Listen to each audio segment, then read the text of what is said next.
What's up? Welcome back to another episode of Tune Quest. In this episode, we're going to be looking at Mystline by Nujabes.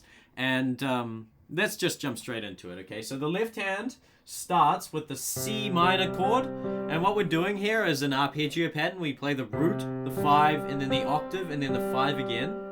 Right? And then we do the same thing up on an E flat chord. Right? So root 5, octave 5.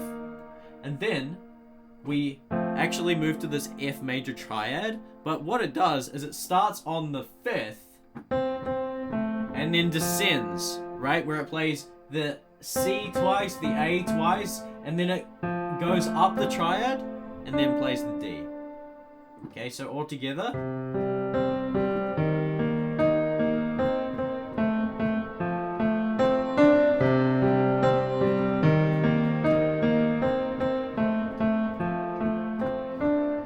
Okay, great. Let's take a look at the right hand, the melody. Very, very simple. All you want to do is you want to have your middle finger on the B, flat.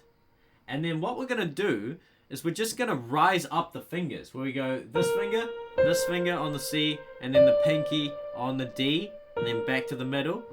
And then that repeats. And then we land on an F major triad, okay? So like this.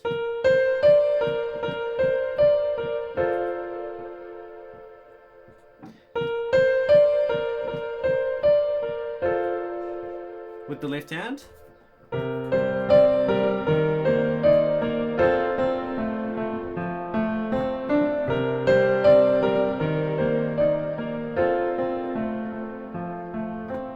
Okay, so that is part 1, and that is just so beautiful. And it's really amazing when you have these composers and producers who are able to take the most simple material and just make it feel and sound so magical.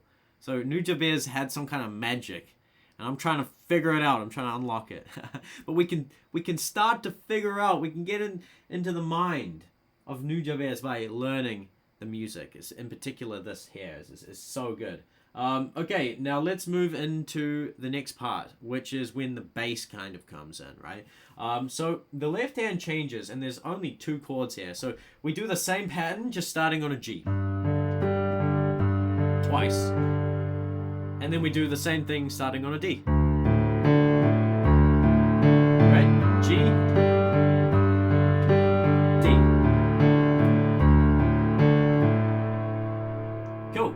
Now, the right hand is actually so simple. It's pretty much the same melody. There's only one difference, okay? So...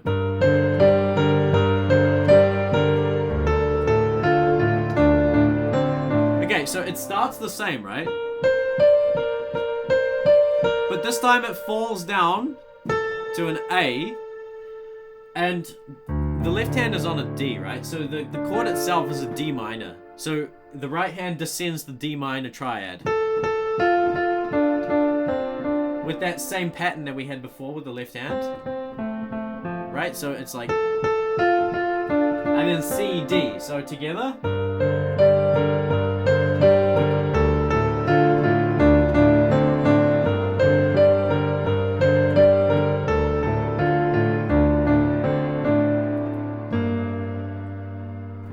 Okay, great. That's pretty much it. And those are the main ingredients of this piece. There is one more ingredient, which I'm going to show you in a second. But what I wanted to say is that the way that I like to teach tunes is that, like, you can just learn the chords and the progression, and then you can just vibe out on it, because there's no one way to play a piece of music.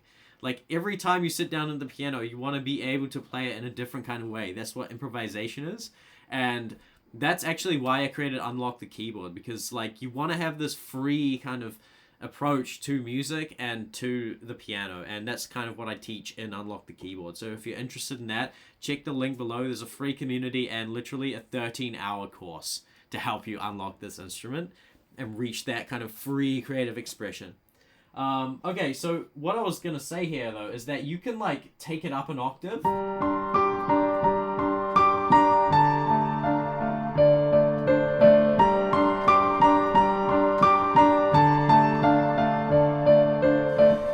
Now, if you wanted to, like, hold some chords instead of play that arpeggio pattern, what you can do is actually hold these minor 7 chords, right? So here we have G minor 7, Okay, so that's a G minor triad, and then with the thumb, play that F.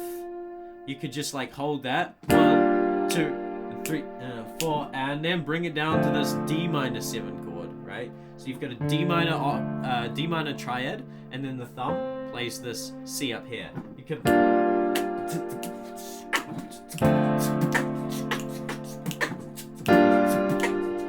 Right, that's something that you could do with the melody.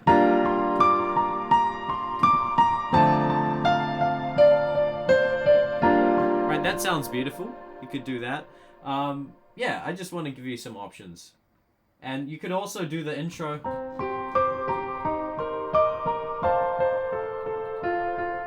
That's beautiful, right? Up an octave.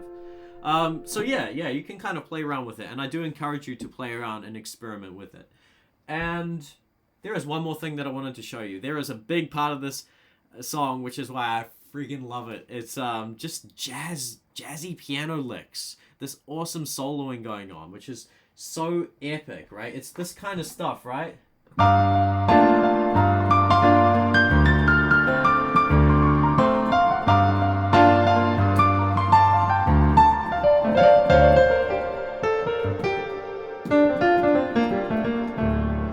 Yeah, so I want to show you a few quick things. The first thing is a scale that you can use to improvise over this progression, which is the G blues scale, okay? So it starts on G, then it plays B flat, then C, C sharp, D, F, and then you're back at G up an octave, and then you come back down, these notes, right? Boom. Okay, now here's where I want to let you in on a hack and a secret trick with the piano. To get good at the piano, you need to be practicing scales. Well, it's a fast lane to get good at the piano, scales. Now, if you find scales boring, what you can do is play scales over a chord progression so it sounds good. That's exactly what we're going to do here, right? So we're going to have this left hand doing this thing, and we're going to go up that scale with the right hand, just like this.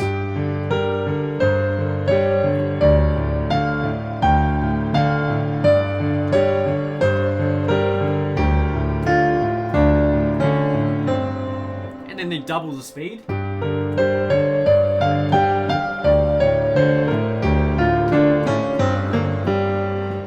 it already sounds good. Like, we're just going up and down the scale. It's so simple. But that's to kind of get you familiar with the notes that you can use to improvise with, right? Once you're familiar with the notes, then you can just like jam on it, right?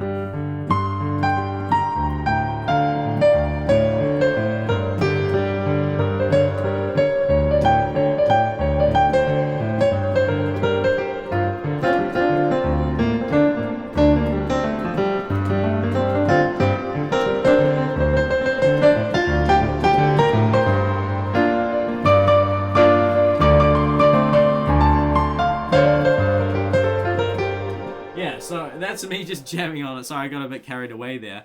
But yeah, so you can use those notes, and there's one more thing that I wanted to show you with the blues scale. There are some blues scales that start on white notes. For example, this G blues scale here, it starts on G, right? A white note. It allows us to like do, so we have this chromatic, well, all blues scales are like this, but they have this chromatic thing in the middle, right? That note here is the blue note, okay? The C sharp. So what that gives us is this chromaticism between these three notes, right? And so what we can do is we can actually, because that blue note is a black note, it's blue now, that's crazy.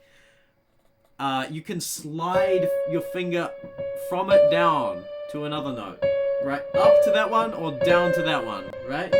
So check it out with the left hand. That's just using that slide effect. What about with the chords in the left hand? It's just one finger.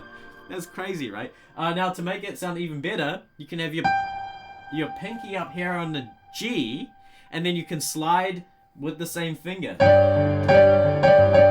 And I'm playing the C every time. This is called a double stop.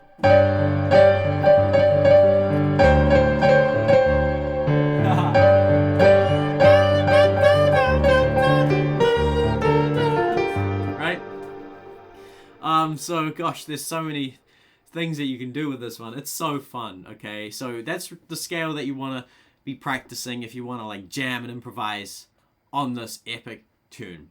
Okay, that's everything for this video. Definitely check out the free course and community. I literally made it to help you and everybody unlock the keyboard because this instrument is just the best instrument in the world. Am I wrong? Am I wrong?